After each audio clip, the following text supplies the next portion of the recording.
Alright, so there you go. It's the all-new Scram 411 by Royal Enfield. Okay, so first glance, it does look like a Himalayan because it is a Himalayan or a Himalayan as some of you guys would call it. But interestingly enough, this bike actually started its life as an adventure bike, unlike other brands where they started off as a naked or a scrambler and then later on converted to an adventure. For Royal Enfield's case, it's the other way around. This bike is actually marketed as a fun city bike that you can take every day to and back from work with some occasional off-roads and then some coffee meets. But the big question I'd like to ask, is it a real scrambler or did Royal Enfield just recycle a very good bike and downgraded it into a street bike? So let's find it out. Okay, so first things first, on our scrambler checklist, it does have spoke tires.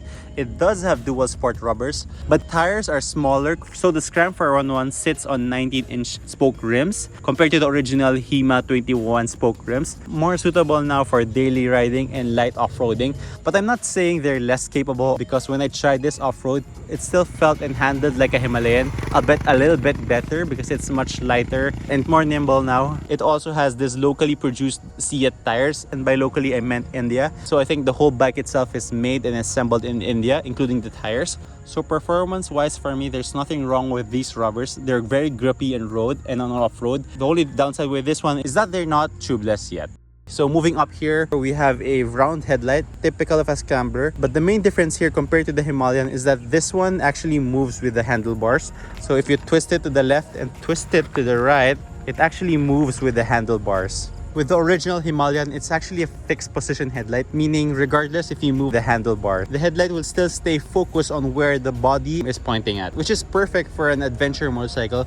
But for a scrambler, I like what Royal Enfield did with this one. So not only did it improve the looks, it also improved the handling and they also reduced some noticeable weight. And sadly, we still have halogen headlights. But the most important part in our scrambler checklist is the looks. It definitely still resembles a Himalayan, but it has its own character to it. And of course, a good enough look or profile that you can take it to coffee shops or coffee meets with your friends. Because basically that's what scramblers are known for nowadays. And it's not a bad thing. I actually think it's important that you really love the look of your bike enough that you'd want to take photos of it every time you park it. And you can certainly do it with this Scram 411 by Royal Enfield. But is it better than the Himalayan? Should I just go for this instead of the Himalayan? And I guess that's why you're here to find out. So let's check it out.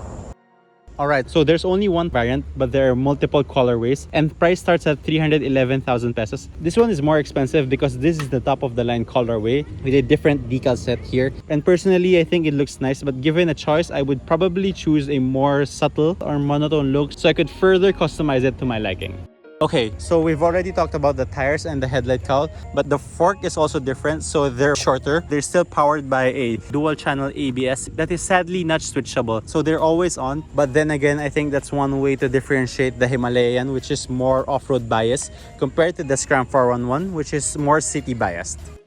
Alright, so moving down here, we still have the same engine. So it's the same 411cc single-cylinder 5-speed air-cooled. So this is the same engine that made the Himalayan famous for its durability and ease of maintenance. And according to Royal Enfield, this engine is actually tuned and tweaked differently. So it's not really going to be a surprise that it feels like the Himalayan with the same frame, same body, almost the exact same parts. Obviously, they removed the crash bars, the fixed headlight, and a bunch more weight to make it lighter. But this one is new. It's actually more of a cosmetic upgrade than a functional one, although it does act as a slider or a mini slider at that, but I'm not sure how it would handle drops for such a heavy bike.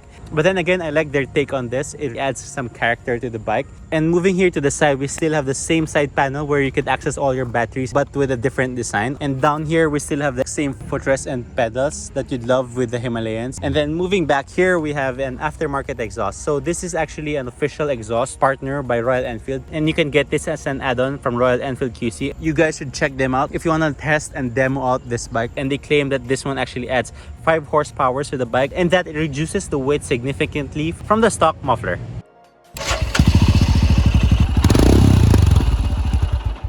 Okay, so moving here towards the back, I think this is the best looking part of the the Scram 411.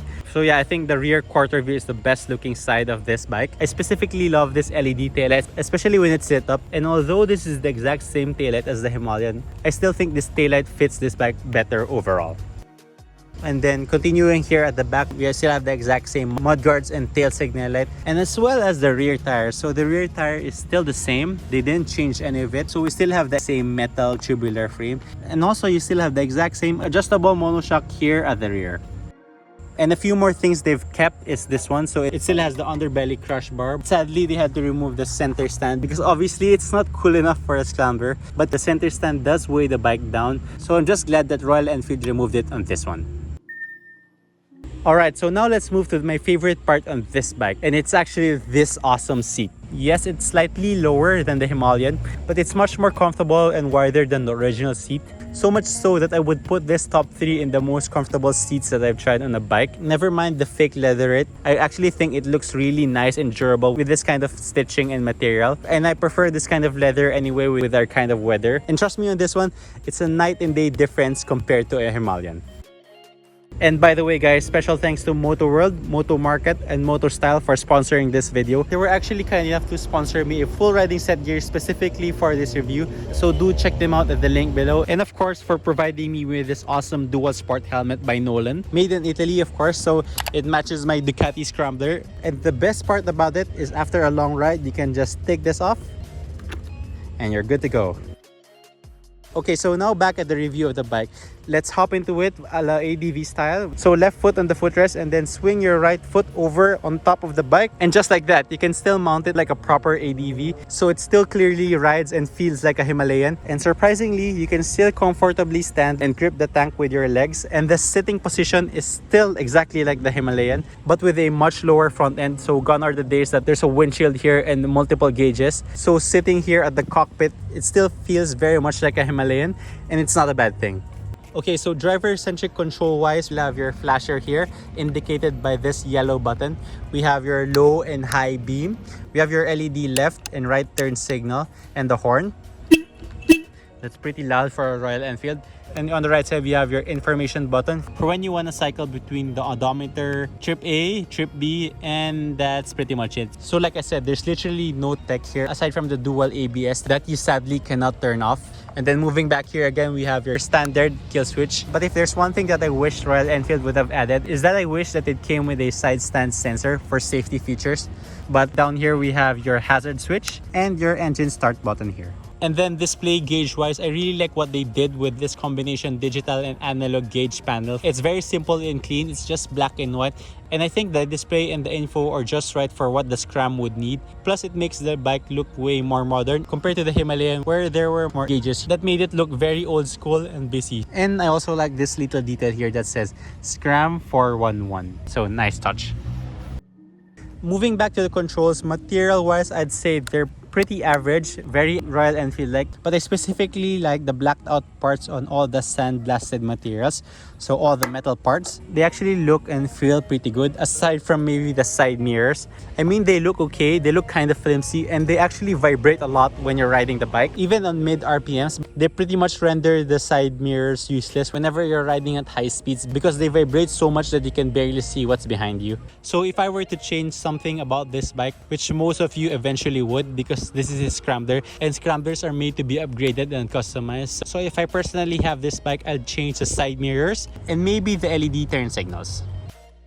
Brakes wise, it still has the same single calipers at the rear and up front, but I guess the bike is much more lighter now, so braking power is much more noticeable. But from what I can tell, I think it actually performs better than the Himalayan. And last but not the least, the most important part is how is it to ride? Does it ride like a Himalayan or does it ride like a proper scrambler? Okay, so here is what I have to say. It does ride and feel better than the original Himalayan, full stop. And I think it's partially because of the weight difference and of course this awesome seat that I talked about. It does still carry over some distinct characteristics from the Himalayan, like the vibrations. Obviously because this is a 411cc single cylinder, so the vibrations are more noticeable.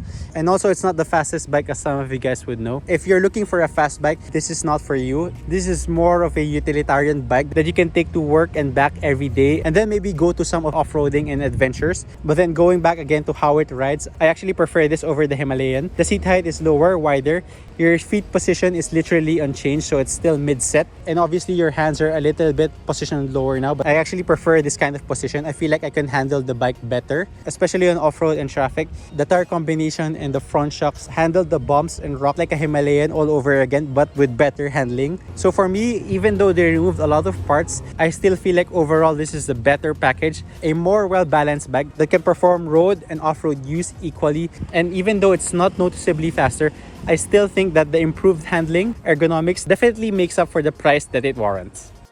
Fuel consumption wise, I don't think it's gonna be an issue. These bikes are known to be very fuel efficient, so I can see why a lot of riders here in the Philippines love this bike so much. While I was riding it, it felt like I was riding a dirt bike with a tall seat and slim bike profile, and it literally felt effortless riding this bike on dirt. Shifting wise, it feels much smoother than the Himalayan, and even though it looks much modern and the engine is tweaked a lot better, it still has that distinct rumble and metal clanking everywhere like all Royal Enfield, so those things remain unchanged. And I know the Himalayan is still the best bang for buck 400cc adventure bike, and you obviously get more what you pay for from the Hima, but I'd still take this any day regardless, because overall I think this is a better package than the Himalayan. I mean, sure, the Himalayan has better features, bigger wheels, longer forks, but bigger is not always better, and the Scram 411 is here to prove all that. Okay, so last but not the least, which one would I take?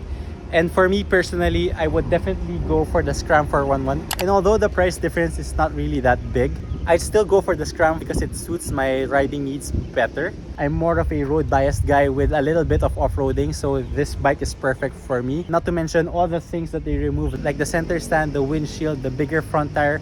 I'm not really looking for it now that it's missing. I guess you could say that they weren't that important or life-changing to begin with, so there's that. And of course, last but not the least, the main reason I picked the Scram 411 over the Himalayan is because whatever the Himalayan can do, the Scram can do too, even better sometimes. And the best part is you're doing it in style. Overall, I feel like the Scram 411 looks a lot better than the Himalayan, to the point that you can still ride it every day and not look that awkward like when you're taking the Himalayan. It looks as if you're going on an adventure every day. So in my opinion, this is perfect for daily use and some light off-roading on the side. But if you plan to use this bike for, let's say, a round-the-country journey, I'd still think the Himalayan is a better option than this. But for my riding needs and riding style, I feel like the Scram 411 fits my personality better.